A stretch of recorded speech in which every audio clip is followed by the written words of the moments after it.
हो गया।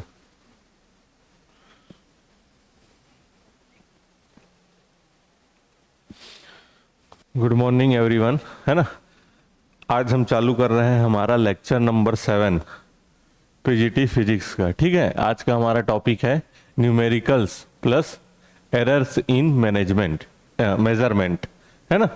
जो भी एरर होती हैं, त्रुटियां होती हैं कभी भी, है ना, उसके बारे में देखेंगे कि आप किसी चीज का मापन कर रहे हैं, किसी चीज का प्रैक्टिकल कर रहे हैं तो उसमें त्रुटि होती है, और त्रुटि होने के कारण क्या क्या रिजल्ट में दिक्कतें आ सकती हैं उसके बारे में देखेंगे। जैसे एग्जाम्पल के लिए एक बताया हूं मैं, एक टेलर है। टेलर आपका क्या लेता है? माप लेता है। टेलर क्या करता है? माप लेता है।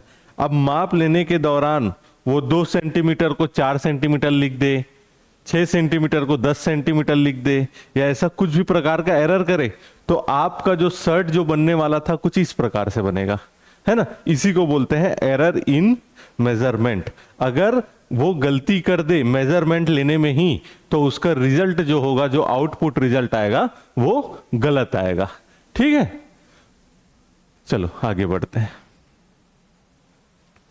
देखो, ये जो क्वेश्चन था जो मैं होमवर्क दिया था आप लोगों को, है ना, इसका फर्स्ट वाला तो बना लिए थे हम लोग, बी वाला। बी पी वाला देखते हैं क्या था। क्वेश्चन क्या था? The relation between pressure P, volume V and temperature T of a gas is given by van der Waals equation. ये जो इक्वेशन है वॉन डेर वाल इक्वेशन, ये दिया गया है।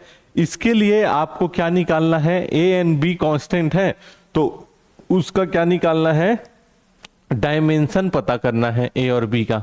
मैं पिछली क्लास में आपको बताया था, दो क्वांटिटी कभी तभी जुड़ेंगी जब उनका डायमेंशन क्या हो? सेम हो। उनकी जाति क्या हो? सेम हो। उनकी बीमा क्या हो? सेम हो। अगर दो क्वांटिटी प्लस में लिखा गया है, इसका मतलब वही है कि उन दोनों का क्या है? डायमेंशन सेम है।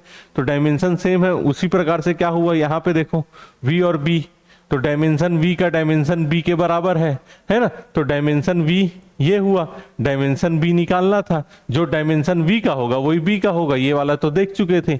v का डायमेंशन मतलब कि बताइए, v का डायमेंशन क्या हो जाएगा? वॉल्यूम है। वॉल्यूम में क्या होता है?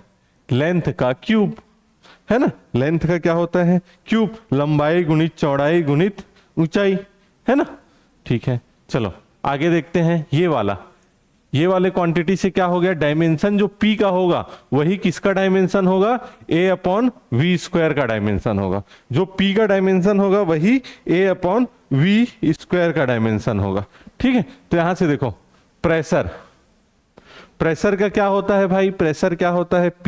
p होता है फोर्स अपॉन एरिया, बल अपॉन क्षेत्रफल, है ना। तो देखो, फोर्स क्या है यहाँ पे? फोर्स क्या होता है? मास इंटू एक्सेलरेशन, द्रव्यमान गुणित त्वरण को क्या बोलते हैं? फोर्स बोलते हैं। और एरिया क्या होता है? एल का स्क्वायर। ठीक है, तो यहां से देखो क्या निकल जाएगा? Mass into acceleration upon L square. Mass ये आया, ये किसका हो गया? ए का हो गया, है ना, एक्सेलरेशन का हो गया, और ये एल स्क्वायर का हो गया। ये किसका हो गया? एल स्क्वायर का हो गया। ठीक है, ये किसका हो गया? एल स्क्वायर का हो गया, एरिया का, है ना। अब देखो यहां से v के स्क्वायर का डायमेंशन क्या हो जाएगा? ये हो जाएगा m0 l की पावर 6 t की पावर 0। कैसे हुआ ये ऐसे हुआ कि देखो, वॉल्यूम में क्या होता है? l की पावर 3। तो यहां पे वॉल्यूम का क्या है? क्यूब है। वॉल्यूम का क्या है? वॉल्यूम का क्या है? स्क्वायर है। वॉल्यूम का स्क्वायर है तो क्या हो जाएगा? l की पावर 6 हो जाएगा। ठीक है, यहां से डायमेंशन निकालते हैं हम a का जब डायमेंशन निकालेंगे, ये कहां जाएगा? ऊपर जाएगा। ये लोग कटेंगे, है ना। तो यहां से देखो, m0 तो 0 है, l का क्या है? स्क्वायर है, यहाँ पे 6 है, तो ये क्या बच जाएगा? 4। ये क्या बच जाएगा? 4, है ना। और ये क्या है? 0। तो ये अगर ऊपर आता है, ये ऊपर आएगा, है ना। 0 0 ही है ये लोग, तो ये ऊपर आता है तो क्या हो जाएगा? m1 l का पावर -3, l का पावर -3 और t का पावर -2। ये किसका हो जाएगा? डायमेंशन a का डायमेंशन हो जाएगा। ठीक है, ये किसका डायमेंशन हो जाएगा? a का डायमेंशन। उम्मीद करता हूं ये क्वेश्चन आप सबसे बना होगा, है ना। आगे बढ़ते हैं, चलो क्या दिया हुआ है, what is the correct formula of G gravitational acceleration.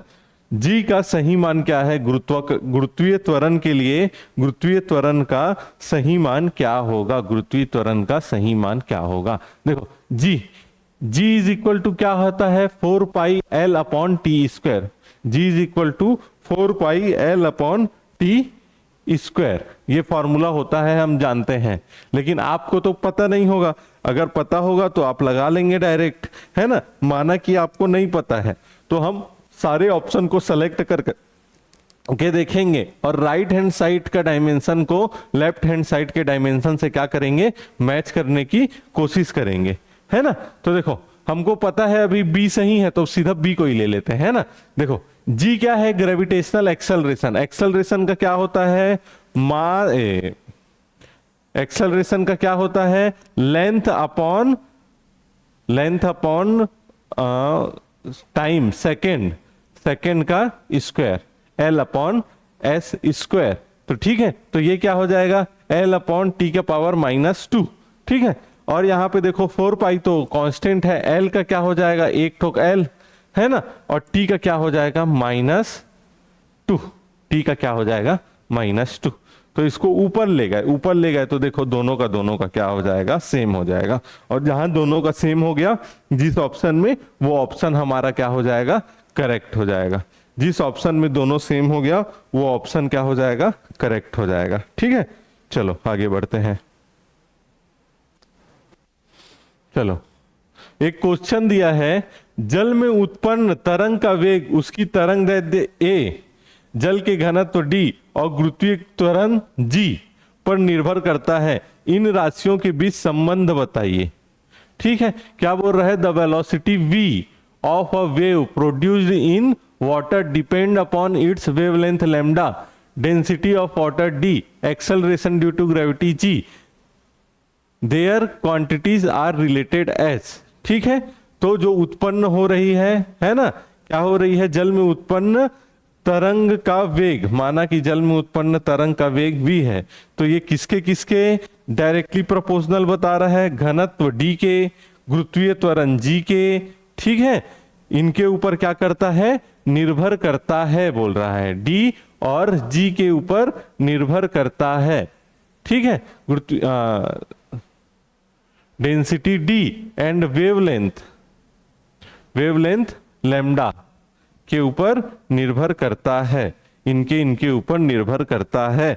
तो आपको बताना है कि ये जो ए बी सी डी ये 4 फॉर्मूला दिए हैं उसमें से सही फॉर्मूला क्या होगा। इसके लिए क्या करना पड़ेगा आपको, फिर से left hand side is equal to right hand side करना पड़ेगा, सारे के सारे किसमें, सारे के सारे इक्वेशंस में। Left hand side is equal to right hand side करना पड़ेगा, सारे के सारे किसमें, इक्वेशंस में। अब भाई अभी हमको पता है कि बी वाला इक्वेशन सही है, तो बी वाले इक्वेशन में हम left hand side is equal to right hand side करके देखते हैं। देखो डायमेंशन फॉर्मूला, देखो ये क्या है, v का स्क्वायर वेलोसिटी है, वेलोसिटी क्या होता है, मीटर प्रति सेकेंड, तो क्या हो जाएगा ये L/T, क्योंकि स्क्वायर है इसलिए L का स्क्वायर है ना, और T का स्क्वायर, तो L का स्क्वायर -2, ठीक है, L का स्क्वायर इंटू T की पावर -2, L स्क्वायर T की पावर -2, ये किसका हो गया, V के स्क्वायर का। ठीक है, K क्या है, कांस्टेंट है, लैम्डा क्या होता है, वेवलेंथ, लेंथ में क्या आ रहा है भाई, लेंथ आ रहा है ना, ठीक है, तरंग दैर्ध्य वेवलेंथ, इसमें क्या आ रहा है, लंबाई, इसलिए क्या आ जाएगा, सिर्फ लंबाई आएगा। और जी क्या है, ग्रेविटेशनल एक्सेलरेशन, एक्सेलरेशन का क्या होता है, मीटर प्रति सेकंड स्क्वायर, तो ये क्या हो जाएगा, मीटर प्रति सेकंड स्क्वायर। तो दोनों को मिला लो, दोनों मिला के देखोगे तो LHS इज इक्वल टू क्या आ गया, RHS। इसका मतलब क्या हुआ, ऑप्शन बी क्या है, सही है। इसका मतलब क्या हुआ, ऑप्शन बी क्या है, सही है। ठीक है, उम्मीद करता हूं ये क्वेश्चन समझ आया होगा। कभी भी ऐसा क्वेश्चन दे कि आपको फॉर्मूला बनाना है, फॉर्मूला क्या करना है, जनरेट करना है, तो इसके लिए आप क्या करेंगे, फॉर्मूला जनरेट करने के लिए हमेशा आप क्या करेंगे, आप एक ऑप्शन को चूज करेंगे और उसमें लेफ्ट हैंड का डायमेंशन लिखेंगे, राइट हैंड का डायमेंशन लिखेंगे और दोनों को मैच करने की कोशिश करेंगे। मैच करने के बाद आपको ये देखना होगा कि दोनों सेम हो रहे हैं क्या, मैच हो रहे हैं क्या। अगर वो मैच हो रहे हैं तो वो ऑप्शन क्या हो जाएगा, सही हो जाएगा। अगर नहीं हो रहे हैं तो आपको नेक्स्ट ऑप्शन की ओर चलना है, पहले ए फिर बी फिर सी या फिर डी, ऐसे करके आगे बढ़ना है। जिस ऑप्शन के साथ वो मैच हो जाएंगे वो ऑप्शन क्या हो जाएगा, सही हो जाएगा। ठीक है, चलो आगे बढ़ते हैं।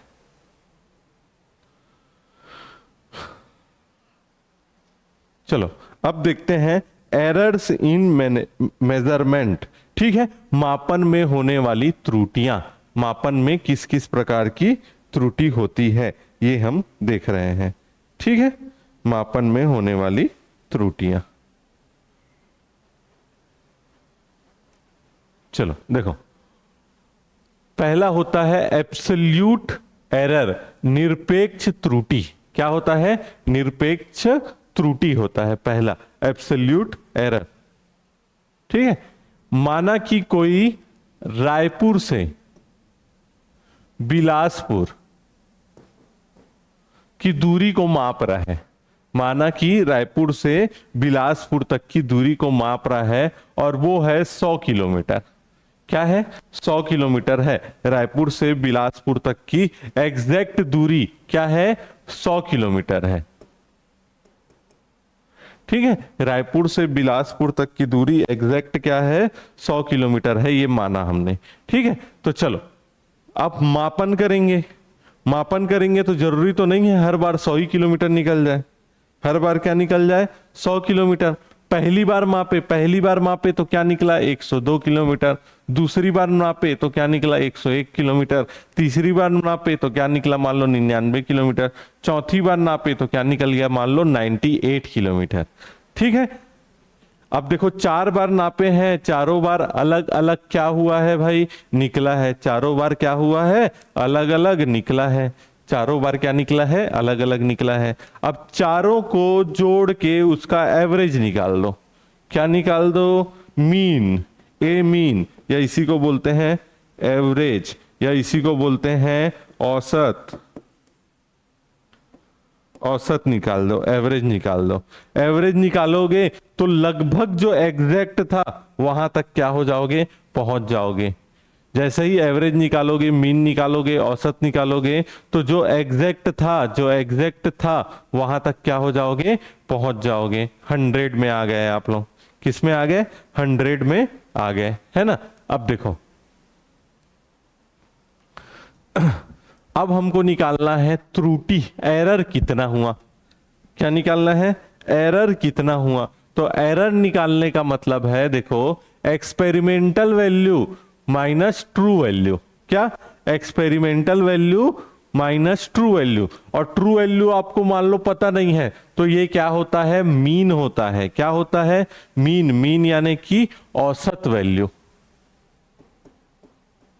औसत वैल्यू को ही क्या बोल देते हैं, ट्रू वैल्यू बोल देते हैं। औसत वैल्यू को ही क्या बोल देते हैं, ट्रू वैल्यू बोल देते हैं। तो देखो, फर्स्ट मापन में त्रुटि कितना आया ये निकालना है। फर्स्ट मापन में त्रुटि कितना आया ये निकालना है। तो ये कैसे निकलेगा, 102 माइनस 100। 102 माइनस 100 कितना आया, 2। फिर सेकंड वाले में 101 माइनस 100 कितना आया, 1। थर्ड वाले में 99 माइनस 100 कितना आया, 1। फोर्थ वाले में 98 माइनस 100 कितना आया, 2। ठीक है, कितना आया, 2 आया। ठीक है, तो चलो देखो, अब ए मीन कितना आ रहा है, ए मीन कितना आ रहा है, ये देखो 1 2 3 4। ठीक है, 1 2 3 4, ये कितना आ जाएगा, तीनों चारों को रखते हैं तो मॉड डेल्टा ए कितना आया है, 2। मॉड डेल्टा 2 कितना आया है, 1। मॉड डेल्टा 3 कितना आया है, 1। मॉड डेल्टा 4 कितना आया है, 2। सबको जोड़ के 4 से अगर डिवाइड करोगे, सबको जोड़ के अगर 4 से डिवाइड करोगे तो कितना आएगा, देखो सबको जोड़ दो, ये कितना हो जाएगा, 6। 6/4 कितना हो गया, 6/4। 6/4 मतलब कि 3/2 मतलब कि 1.5। कितना हो गया? 1.5। ठीक है, चलो आगे बढ़ते हैं। तो जो त्रुटि है डेल्टा ए मीन कितना आया? 1.5 आया है ना। आगे बढ़ते हैं, चलो देखो। तो रायपुर से बिलासपुर तक की दूरी कितनी हुई? 100 किलोमीटर। और कितने तक का एरर आ जाएगा इसमें? 1.5 किलोमीटर का। कितने का एरर आया? 1.5 किलोमीटर का मेजरमेंट में क्या आ रहा है? एरर आ रहा है। तो एरर को दिखाते हैं ±1.5 से, ±1.5 से दर्शाते हैं। ये फॉर्मूला होता है किसी भी चीज को दर्शाने का। ये एवरेज वैल्यू, औसत वैल्यू, ठीक है, रियल औसत वैल्यू, और ये त्रुटि की औसत वैल्यू है ना, त्रुटि का औसत वैल्यू। ठीक है, ये औसत वैल्यू और ये त्रुटि का औसत वैल्यू को बीच में प्लस माइनस का साइन लगा के लिखते हैं। ठीक है, प्लस माइनस का साइन लगा के लिखते हैं। तो देखो, जो ये मेन औसत वैल्यू कितना है? 100 है ना। 100 में अगर प्लस करोगे 1.5 को तो कितना आ जाएगा? 101.5। और ये अगर माइनस करोगे तो कितना आ जाएगा? 98.5। तो हमेशा 100 जो है इसके बीच में रहेगा। 100 जो है वो अपर और लोअर लिमिट के क्या रहेगा? बीच में रहेगा। चलो आगे बढ़ते हैं, है ना। पहले क्या देखे? Absolute error. ठीक है, अब क्या देखते हैं? Relative error. क्या देख रहे हैं? रिलेटिव एरर, सापेक्षिक त्रुटि। क्या देख रहे हैं? सापेक्षिक त्रुटि। इसको दर्शाने के लिए क्या करते हैं? Del A mean upon A mean. तो डेल ए मीन कितना आ जाएगा यहां पे? डेल ए मीन कितना आया? 1.5। कितना आया? 1.5 डिवाइड बाई 100। ऐसा अगर दर्शा रहे हो, जो त्रुटि का मीन आया उसको जो एवरेज वैल्यू आया उससे अगर डिवाइड कर रहे हो तो इसको क्या बोलते हैं? Relative error. क्या बोलते हैं? रिलेटिव एरर, सापेक्षिक त्रुटि। क्या बोलते हैं? सापेक्षिक त्रुटि। तो ये कितना हो जाएगा? 1.5 डिवाइड बाई 100। 1.5 divide by 100। ठीक है, परसेंटेज एरर। देखो परसेंटेज एरर क्या होता है? परसेंटेज एरर क्या होता है देखो।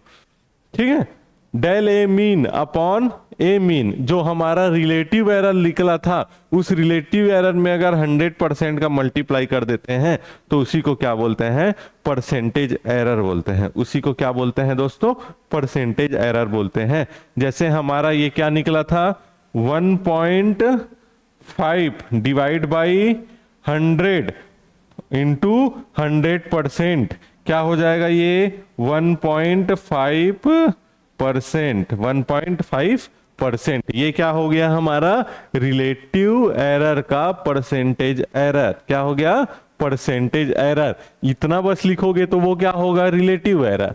और परसेंट में लिख दोगे इसी को तो क्या हो जाएगा? परसेंटेज एरर, है ना। चलो आगे बढ़ते हैं। चलो, प्रोपोगेशन ऑफ एरर। क्या? प्रोपोगेशन ऑफ एरर, संयोजन। एरर का क्या कर रहे हैं? संयोजन ले रहे हैं हम लोग। क्या कर रहे हैं? एरर का संयोजन कर रहे हैं। एरर्स का संयोजन कर रहे हैं।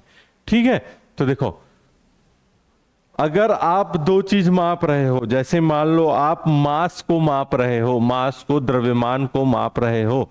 ठीक है, किसको माप रहे हो? द्रव्यमान को माप रहे हो। द्रव्यमान क्या होता है भाई? Density into volume. मास क्या होता है? Density into volume.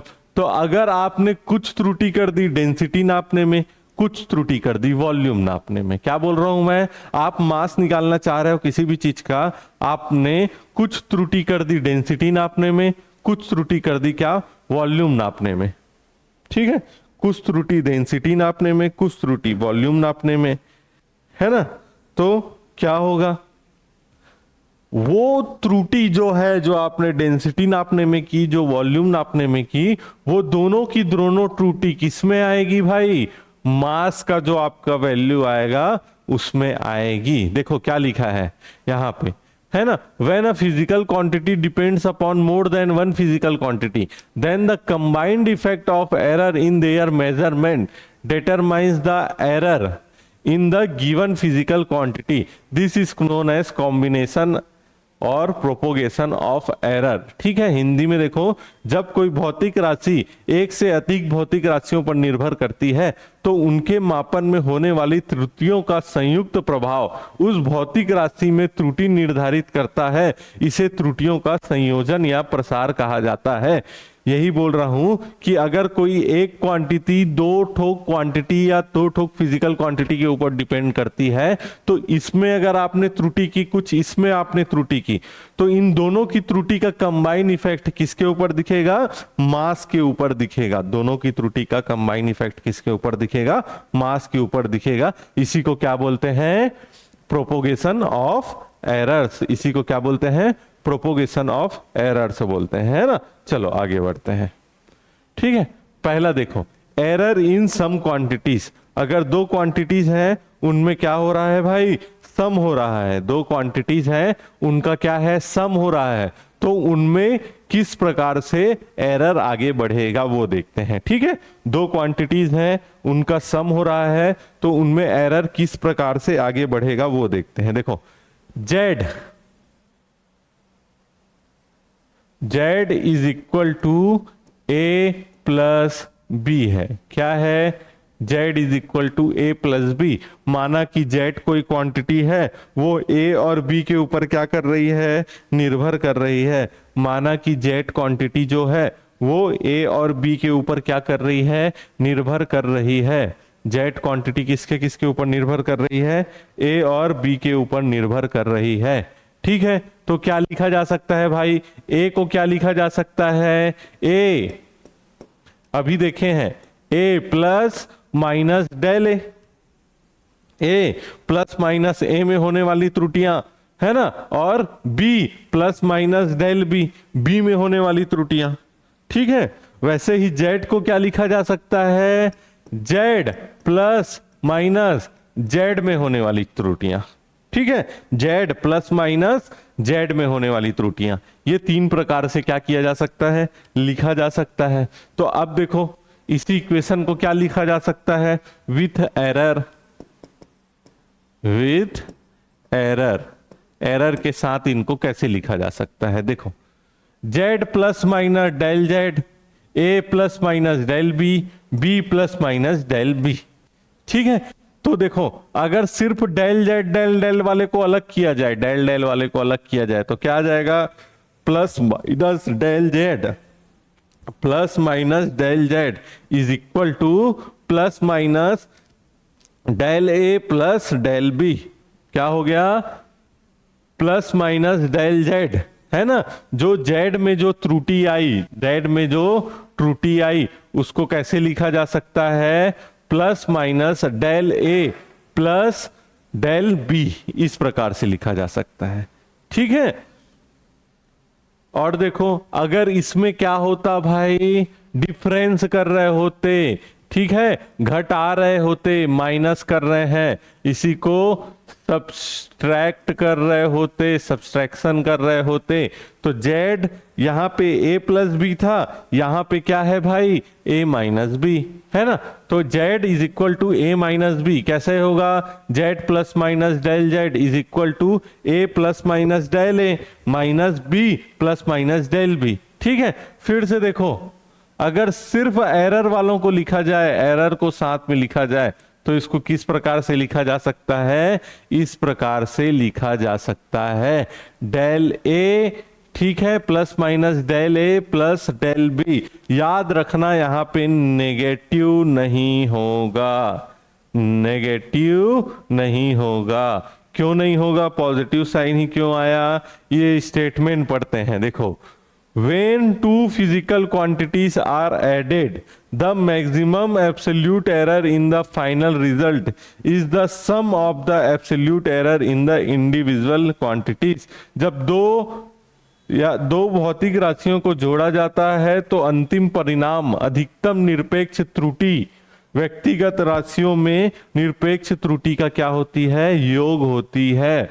और यहाँ पे पढ़ो क्या लिखा है, error will be added always, त्रुटियों को हमेशा क्या किया जाता है, जोड़ा जाता है, घटाया नहीं जाता है। ठीक है, ऐसा नहीं होगा कि कोई एक आदमी गलती कर दिया और दूसरा आदमी गलती कर दिया तो दोनों गलती क्या हो जाए, माइनस हो जाए। गलती हमेशा क्या होती है, बढ़ती है, कम नहीं होती है। गलती क्या होगी, हमेशा बढ़ेगी, कम नहीं होगी। याद रखना इस बात को, ठीक है। चलो आगे बढ़ते हैं। तो याद रखना, एरर को हमेशा क्या किया जाता है, जोड़ा जाता है। एरर्स को क्या किया जाता है, हमेशा जोड़ा जाता है। ठीक, आगे बढ़ते हैं। चलो देखो एग्जाम्पल, ठीक है, न्यूमेरिकल का। देखो दो रेजिस्टेंस दिए हुए हैं।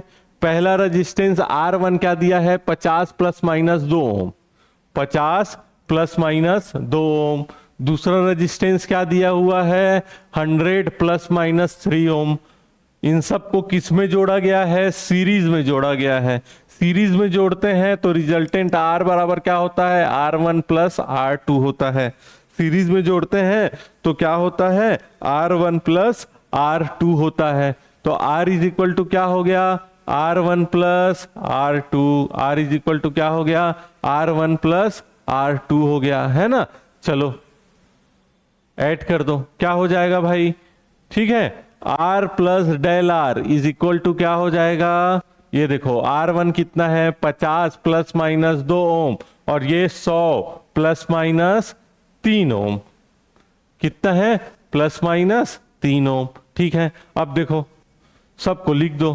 तो ये कितना हो जाएगा, R plus minus del R कितना हो जाएगा, 50 प्लस 100 इज इक्वल टू 150, और 2 प्लस 3 इज इक्वल टू 5। क्या हो जाएगा, 2 प्लस 3 इज इक्वल टू 5 हो जाएगा। ठीक है, चलो आगे बढ़ते हैं। देखो अब देख रहे हैं एरर इन मल्टीप्लिकेशन। अगर दो चीजों का क्या है, गुना है, दो चीजों का क्या है, गुना है, तो उसमें एरर कैसे आगे बढ़ते हैं। ठीक है, देखो Z is equal to A dot B है, माना लेट Z क्या है, A इंटू B है। क्या है, A इंटू B। तो Z को कैसे लिखा जा सकता है, Z plus minus del Z is equal to A plus minus del A into B plus minus del B, ऐसा लिखा जा सकता है ना। यहां से Z को कॉमन निकाल दो, यहां से A को कॉमन निकाल दो, यहां से B को कॉमन निकाल दो। क्या क्या कॉमन निकाले, यहां से Z को, यहां से A को, यहां से B। अब देखो Z इज इक्वल टू क्या है, A इंटू B। तो A और B क्या हो जाएगा, कट जाएगा, तो बचेगा क्या, ये चीजें। ठीक है, अब यहां से देखो, जब ये चीजें जब बची तो यहां से देखो, अब देखो, ठीक है, क्या किया जा सकता है। ये देखो डेल Z अपॉन Z है ना, ये यहां पे बचा है और यहां पे एक बचा है, तो इस एक को इस A से काट दो। ठीक है, इस A को इस A से क्या कर दो, काट दो। अब देखो जो ये क्वांटिटी आया del A into del B upon AB, ये क्वांटिटी क्या होगा, बहुत ही लेस होगा। तो इस चीज को क्या कर देते हैं, इग्नोर कर देते हैं। इस चीज को क्या कर देते हैं, इग्नोर कर देते हैं, ये वाली क्वांटिटी को। तो बचा क्या चीज भाई, देखो del Z upon Z, del Z upon Z is equal to क्या बचा, del A upon A plus del B upon B। ये हमारा क्या हो गया, रिलेटिव एरर का फॉर्मूला हो गया। किसके लिए, मल्टीप्लिकेशन के लिए। ये किसका फॉर्मूला हो गया, रिलेटिव एरर का फॉर्मूला हो गया, किसके लिए, मल्टीप्लिकेशन के लिए। ठीक है, देखो क्या लिखा है, maximum relative error in product of quantities is equal to the sum of relative error in individual quantity. ठीक है, राशियों के गुणनफल में अधिकतर सापेक्षिक त्रुटि व्यक्तिगत राशियों की सापेक्षिक त्रुटि के बराबर होती है।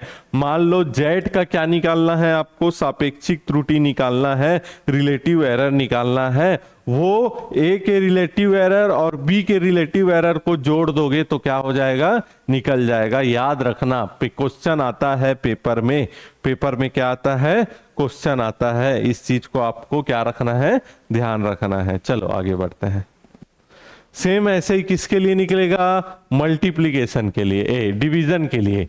एरर इन द डिवीजन, मान लो let z is equal to क्या है, a डिवाइड b, क्या है, a डिवाइड b, तो वैसे ही ये भी वैसे ही निकलेगा, same as multiplication, same as multiplication. जो गुना में हुआ था वैसे ही इसमें भी होगा, जो गुणनफल में हुआ था वैसे ही क्या होगा, इसमें होगा। याद रखना, डिवीजन में भी क्या होगा, सेम होगा, जो मल्टीप्लिकेशन में हुआ था वैसे ही। ठीक है, पांचवा देखो, एरर इन पावर, पावर में अगर है कोई चीज, क्या है, पावर में है कोई चीज, तो वो कैसे आएगा, z is equal to a की power n, z is equal to a की power n, z is equal to a की पावर n है, ये दिया हुआ है। मान लो लेट क्या दिया हुआ है, z is equal to a की पावर n दिया हुआ है। तो इसमें क्या होता है पता है, ये तो रिलेटिव एरर a का लिखोगे ही, जो पावर है ना उसको मल्टीप्लाई कर देना, सामने में पावर को क्या कर दोगे, मल्टीप्लाई कर दोगे, पावर को क्या कर दोगे, मल्टीप्लाई कर दोगे, तो ये चीज क्या हो जाएगा, आ जाएगा। पावर को क्या करना है, मल्टीप्लाई करना है। जैसे n है तो n को क्या कर दोगे, मल्टीप्लाई कर दोगे, पावर जो भी है यहाँ पे उसको क्या कर दोगे, मल्टीप्लाई कर दोगे। चलो ठीक है, चारों पांचों आपको समझ आया होगा। आगे बढ़ते हैं। देखो एक रिवीजन देख लो, क्या हुआ, अगर सम क्वांटिटीज में है तो इन दोनों का एरर का डायरेक्ट सम लिख दोगे। ठीक है, माइनस है तो भी लिख दोगे, वैसे ही सेम होगा। मल्टीप्लिकेशन है तो इसका रिलेटिव एरर इसका रिलेटिव एरर को मिला के लिखोगे, डिवीजन है तो भी मिला के लिखोगे, सेम एज मल्टीप्लिकेशन होता है। और पावर अगर है किसी भी चीज में, क्या है, पावर है, तो वो कहां आ जाएगा, सामने मल्टीप्लाई हो जाएगा। ठीक है, चलो एक क्वेश्चन देखो। क्वेश्चन क्या दिया है, z is equal to a की पावर 4 इंटू a की power 1/3 upon c into d की पावर 3/2। ठीक है, क्या निकालना है, रिलेटिव एरर निकालना है। क्या निकालना है, रिलेटिव एरर। कैसे निकलेगा, देखो अभी हम लोग पढ़े, जो डेल जेड अपॉन जेड लिखो, इसका रिलेटिव एरर लिखो, और इन सब का रिलेटिव एरर लिखते जाओ जोड़ जोड़ के। तो यहाँ पे क्या होगा, डेल ए अपॉन ए होगा, डेल बी अपॉन बी होगा, डेल सी अपॉन सी होगा, डेल डी अपॉन डी होगा। ठीक है, del B upon B, del C upon C, del D upon D, चार क्वांटिटीज हैं। ठीक है, कुछ भी रहे, चाहे इनटू में रहे चाहे डिवीजन में रहे, सारे का रिलेटिव एरर क्या होता है, जुड़ता है। अब दूसरा चीज देखो, पांचवा नंबर का फॉर्मूला, पावर क्या हो जाता है, मल्टीप्लाई हो जाता है। तो a की पावर कितनी है, 4 का मल्टीप्लीकेशन हो जाएगा। b की पावर कितनी है, 1/3 का मल्टीप्लीकेशन हो जाएगा। c में पावर तो है ही नहीं, 1 है, तो 1 का मल्टीप्लीकेशन हो जाएगा। और d में कितना है, 3/2, क्या है, 3/2। तो ये हमारा क्या हो गया, आंसर हो गया किसका, रिलेटिव एरर का, इस चीज के लिए, इस चीज के लिए रिलेटिव एरर का क्या हो गया, जेड के लिए आंसर हो गया हमारा, है ना। चलो आगे बढ़ते हैं। चलो नेक्स्ट क्वेश्चन देखो, क्या दिया है, v is equal to 100 plus minus 4, v is equal to 100 plus minus 4, है ना। और I is equal to 5 plus minus 5 plus minus 5 plus minus 0.2। क्या निकालना है आपको? परसेंटेज एरर किसका? आर का। क्या निकालने बोल रहा है? परसेंटेज एरर किसमें? आर का परसेंटेज एरर निकालने बोल रहा है। परसेंटेज एरर ऑफ रेजिस्टेंस निकालने बोल रहा है। ठीक है, परसेंटेज एरर ऑफ रेजिस्टेंस निकालने बोल रहा है। हम जानते हैं परसेंटेज एरर का फॉर्मूला क्या होता है? Relative error into 100%। Relative error into 100% क्या होता है? फॉर्मूला होता है। अब देखो, V यानी कि वोल्टेज दिया हुआ है, I यानी कि करंट दिया हुआ है। क्या क्या दिया हुआ है? V is equal to I into R. V is equal to क्या दिया हुआ है? I into R. Voltage, voltage दिया हुआ है, करंट दिया हुआ है। आर का रिलेटिव एरर निकालना है तो आर को इधर लिखे। ठीक है, V is equal to I R होता है कहां से? ओम के नियम से। कहां से? ओम के नियम से। तो R इज इक्वल टू क्या हो गया? V upon I. R is equal to क्या हो गया? V upon I. तो अब यहां से इस फॉर्मूला से, इस फॉर्मूला में क्या लगा दो? रिलेटिव एरर का फॉर्मूला। हम पढ़े चाहे डिवीजन हो चाहे इनटू हो, एक एक एलिमेंट का रिलेटिव एरर हमेशा क्या होगा? प्लस होगा। सारे एलिमेंट का रिलेटिव एरर हमेशा क्या होगा? प्लस होगा। तो यहां से क्या हो जाएगा? Del R upon R is equal to del V by we.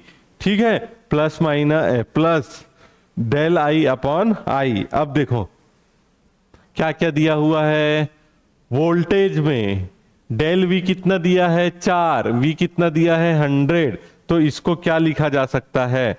Del R upon R is equal to del V कितना दिया हुआ है? 4। वी कितना दिया हुआ है? 100 प्लस डेल आई कितना दिया हुआ है? 0.2 और ये कितना दिया हुआ है? 5 दिया हुआ है। ठीक है, इसको थोड़ा और सॉल्व करके देखते हैं। कैसे सॉल्व कर सकते हैं? नीचे वाले डिनोमिनेटर को सेम करना है। सेम करने के लिए ऊपर में इसमें 20 का मल्टीप्लाई कर दो। 20 का क्या कर रहे हैं? मल्टीप्लाई कर रहे हैं। 0.5 क्या था? 0.2 डिवाइड बाई 5 था।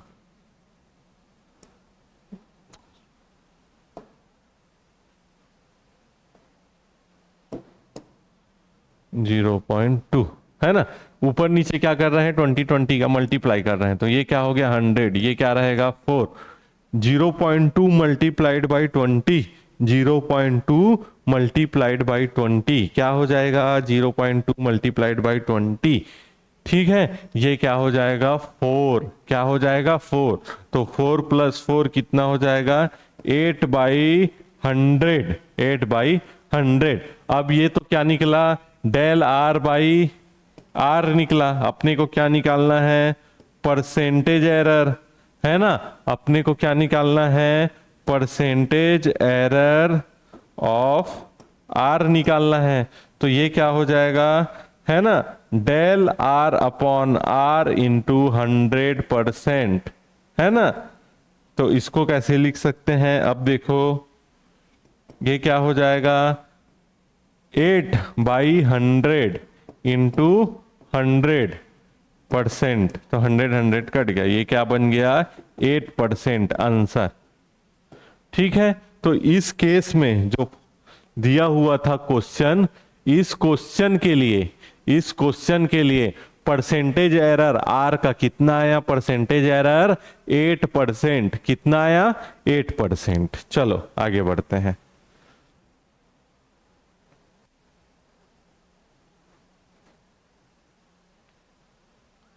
ठीक है, ये एक क्वेश्चन दिया हुआ है।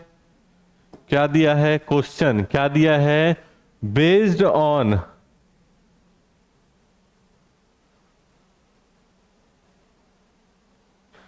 Based on error measurement.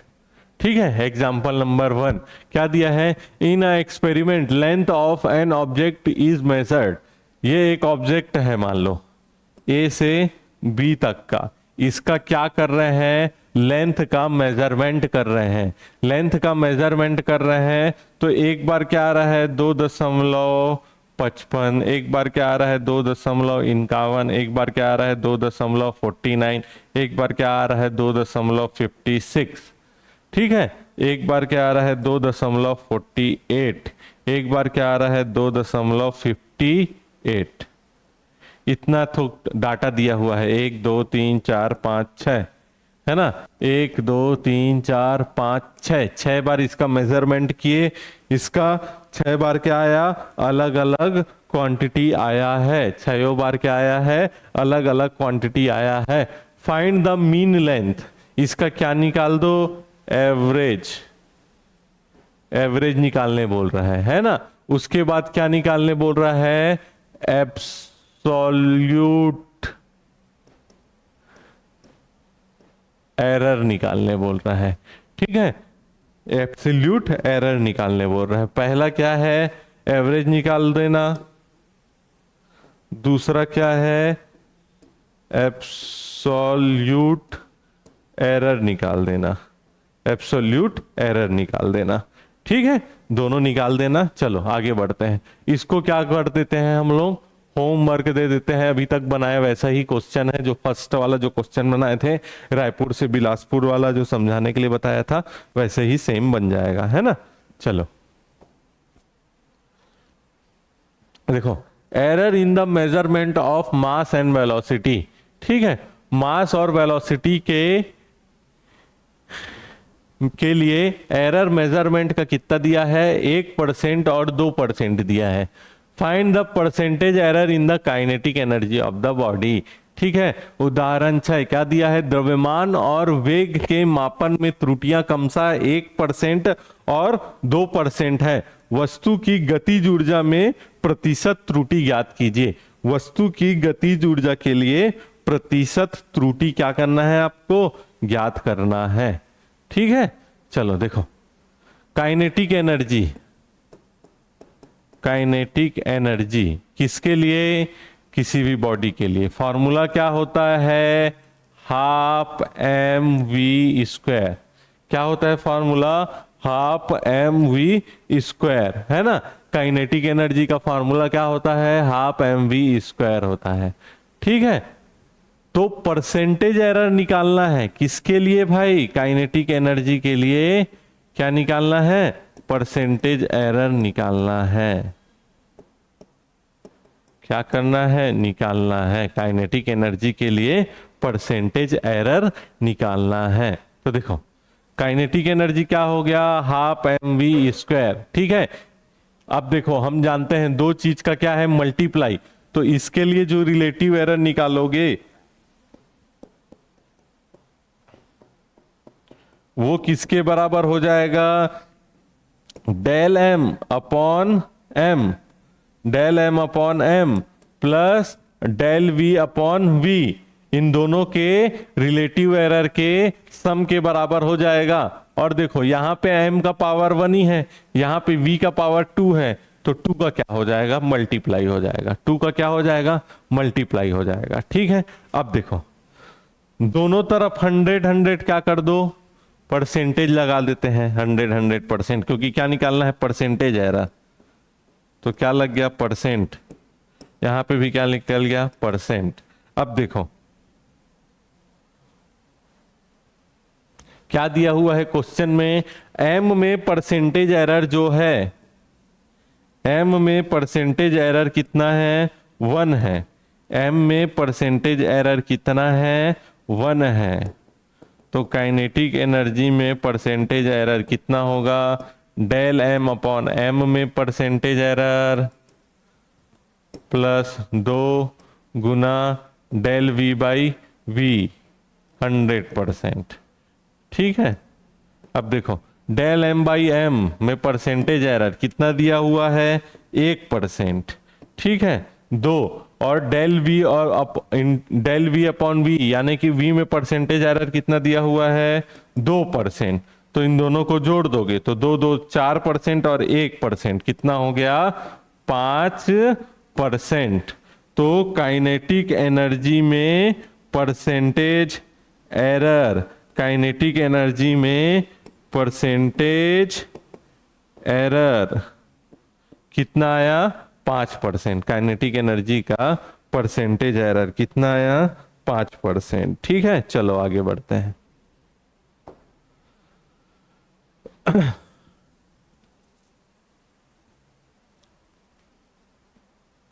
The period of oscillation of a simple pendulum is t, क्या दिया हुआ है t is equal to 2π√L/g।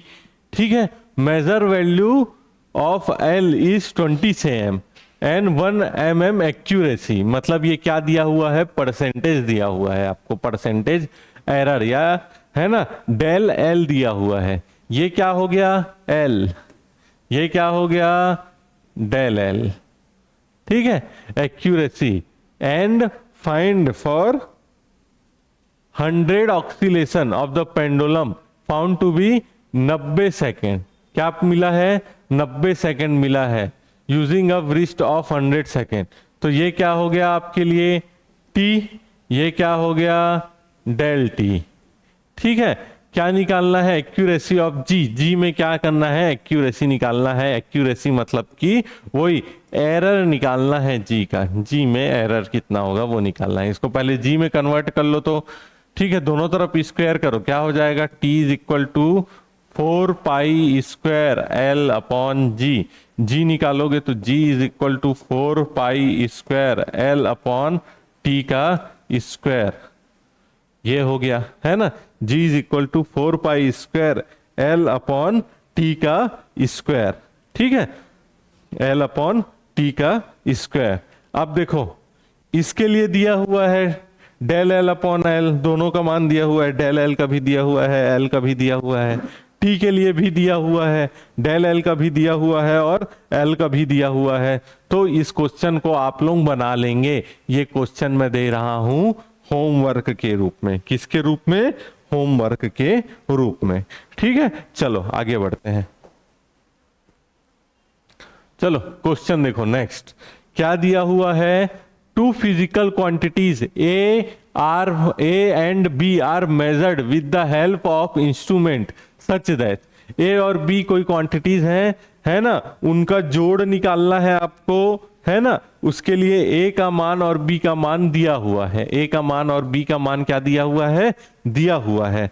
ठीक है, तो कैसे निकलेगा, सिंपल सी बात है, जो ए प्लस बी है वो ए का मान लिख दो, कितना है 20 ± 0.2।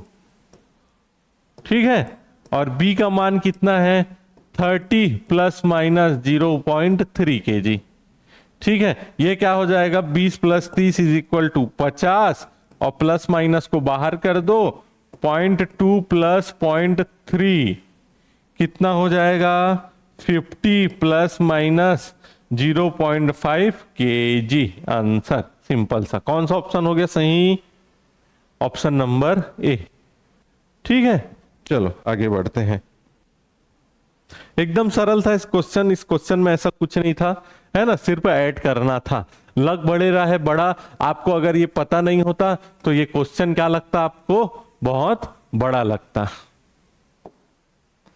चलो देखो फिर से वही सेम क्वेश्चन आ गया।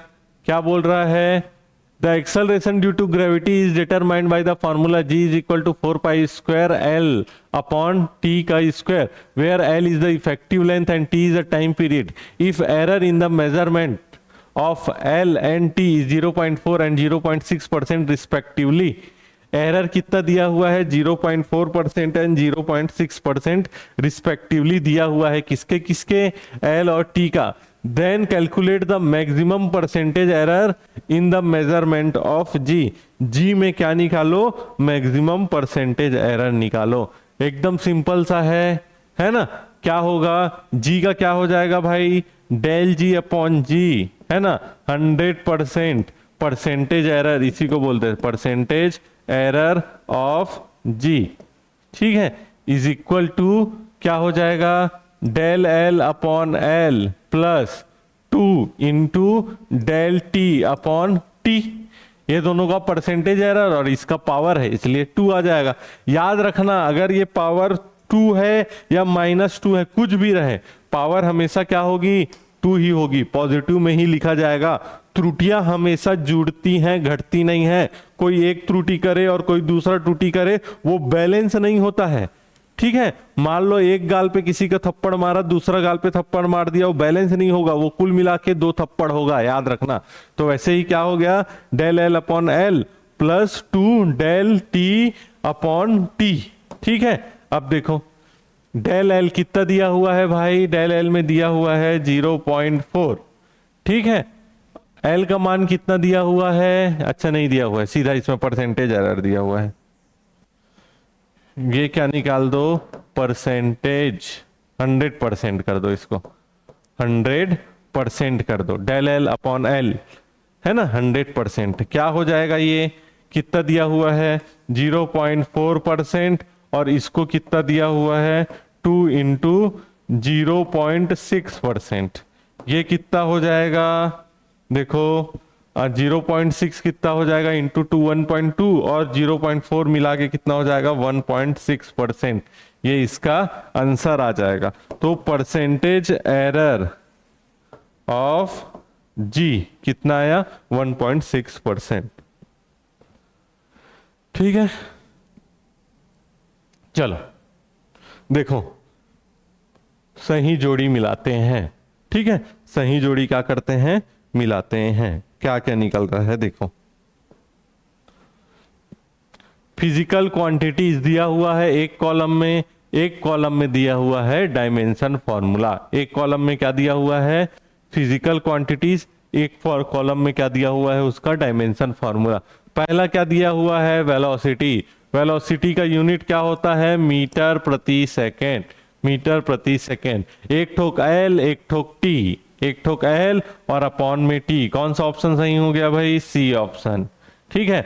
एक्सेलरेशन, एक्सेलरेशन में क्या हो जाएगा, मीटर प्रति सेकेंड स्क्वायर। एक ठोक एल और 2 ठोक टी का माइनस, कौन सा हो गया, ई हो गया, ठीक है।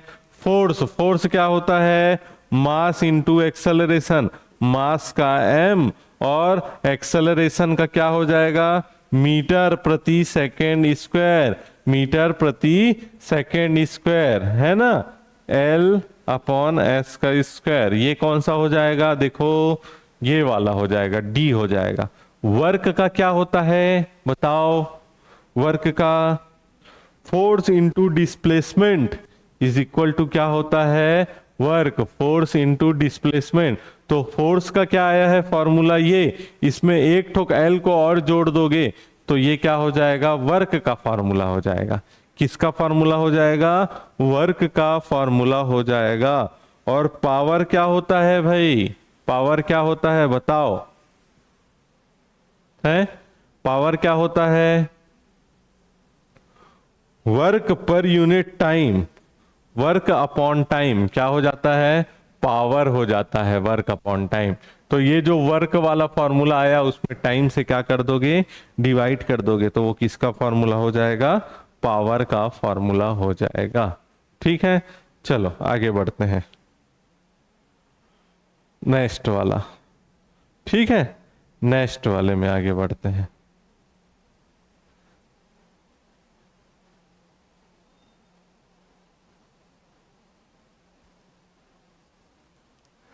नेक्स्ट वाले में आगे बढ़ते हैं, चलो बनाने की कोशिश करो तो, ठीक है।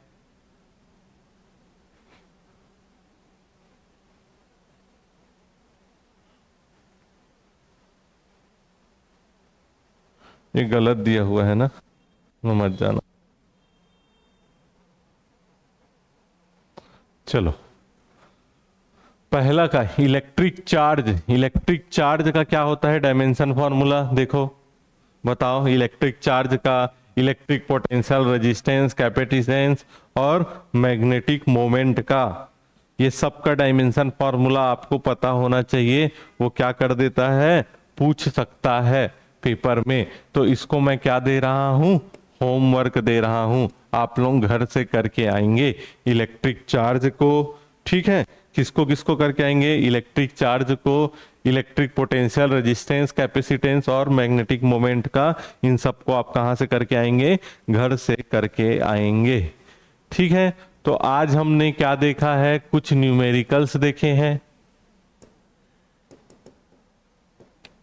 प्लस हमने क्या किया, एरर एनालिसिस। क्या किया, एरर एनालिसिस। कौन सी क्लास में, लेक्चर नंबर 7 में। कल जो लेक्चर नंबर 8 होगा, इस लेक्चर में हम क्या देखेंगे, इस लेक्चर नंबर 8 में हम देखेंगे सिग्निफिकेंट फिगर्स। सिग्निफिकेंट फिगर देखेंगे, जैसे कि अगर मान लो लिख दिया है 4.001, 4.00, 4.245, ऐसा कुछ कुछ लिखा हुआ है, या 0.245। तो इसमें देखेंगे कि कौन कितनी संख्याएं काम की हैं, इसमें देखेंगे कितनी संख्याएं काम की हैं, इसमें देखेंगे कितनी संख्याएं काम की हैं, इसमें देखेंगे, ठीक है। इसी को बोलते हैं सिग्निफिकेंट फिगर। तो इसको हम देखेंगे कब, कल की क्लास में देखेंगे। तो आज के लिए हम क्लास यहीं खत्म कर रहे हैं, है ना। हम उम्मीद करेंगे कि आप पढ़ के आए, अच्छे से रिवाइज करें और लगातार जुड़े रहें हमारे साथ, है ना, ताकि हमारी तैयारी बहुत अच्छे से हो सके। Thank you.